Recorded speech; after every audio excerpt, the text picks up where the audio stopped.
Hello and welcome. I hope you enjoy watching my process. Today, I'm decorating graduation cookies.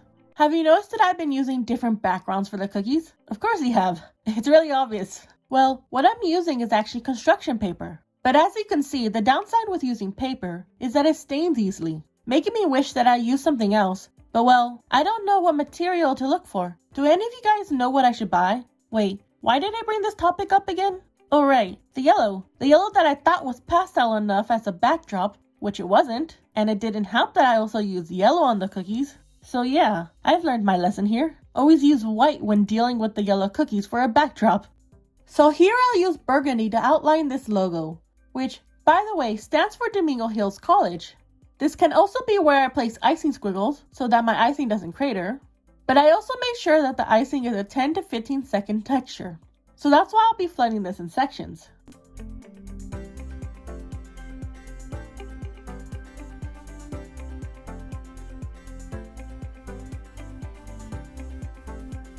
Alright, so I ended up coming back to the starting point for this line, as it ended up not being a long enough line for the logo. Now this design just needs a few more lines to be finished.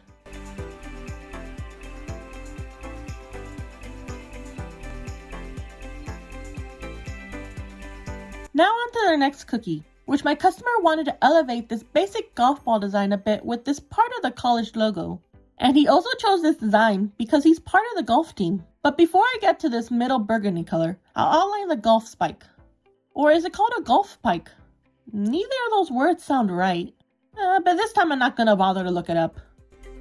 Also, because I'm afraid that the burgundy will bleed into the surrounding white icing if I flood them all at the same time, I'll be doing the golf ball itself in multiple steps, which will need much more time to concentrate on. That's why I also don't have to worry about my time management.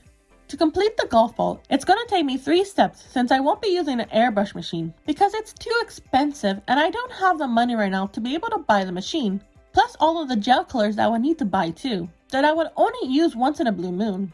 Second, that some of the stencils and patterns that I would need to use with the airbrush machine is just as easy to pipe by hand.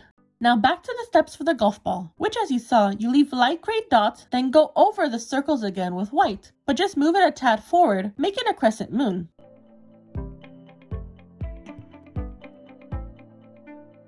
Next I'll tackle the yellow words on the burgundy and then the name above that.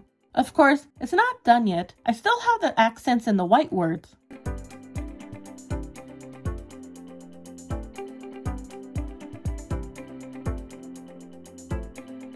Second to last is the grass, which I debated on using pastel green instead, but I went with this shade of yellow, although I do regret not choosing an even lighter shade of yellow, as I felt it looked too close to the golden yellow that I've been using.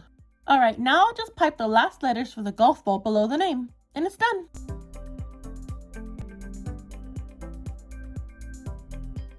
Here I'm starting off with the outlining of the outer body of the bull, who's called Teddy Toro. I know, it's so cute of a name, right?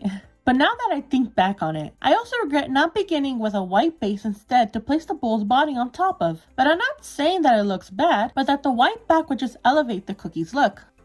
So I'm going to use a 10 to 15 seconds flood here for the main body, as that type of icing is basically the go-to texture that I go for this area size. I'm also leaving all of the white detail until the body completely dries, which are going to be the eyes, the nose ring, and the horns. These colors are going first because I'll be outlining all of the burgundy details later.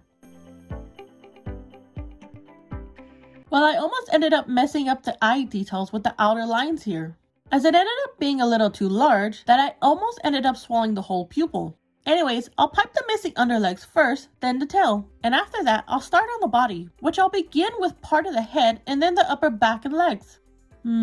I'm pretty sure it'll be a bit boring listening to me describe what I'm gonna do here every time, so let's talk about a different topic, which will be about, I know, my future videos I'm planning later. Well, no, I think I will have already finished recording the cookie sets. I wouldn't know since I'm recording these lines in early June, but I do know for sure that I'll be posting these videos in either August or September. Oh, but if you want to see it early, I'll be posting the photos of these sets on my Instagram in July, or maybe by the end of the month. We'll see.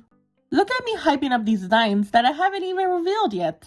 Well, first, I'll be decorating for Kiki's delivery, and one of these designs is going to be complicated. My favorite. After that, I'll be decorating Cardcaptor Sakura. which will include my favorite straight couple from the series, and may also include my second favorite. We'll see how I feel when I get to the cookies though. Alright, enough about this ramble on the non-related topic to this video. And I was right, because here are the finishing touches to Teddy Taro.